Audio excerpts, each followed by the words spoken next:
जे केलबा मंगायो जी सहर से, बालक दिहले जूठाए, बालक दिहले जूठा। ओ जे तिरिया जे रोबे वियोग से, हे अरग कोना देव, हे अरग कोना देव।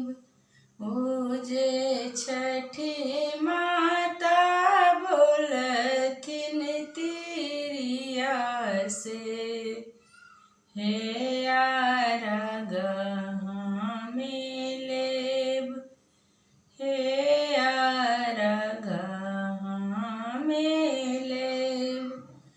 ओ जे तोहरो बालक मोरो बालक,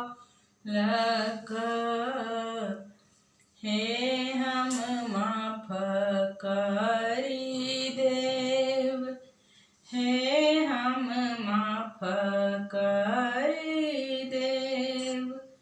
ओ जे नारियल मंगायो जी सहर से,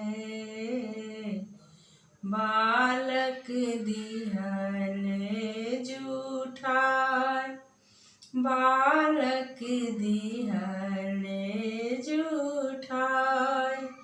ओ जे तिरिया जे रोबे वियोग से, हे अरग कोना दे, हे अरग कोना देव।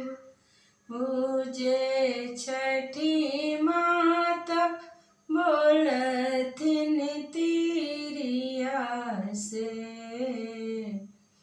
हे अरग हमें लेब, हे अरग हमें लेब।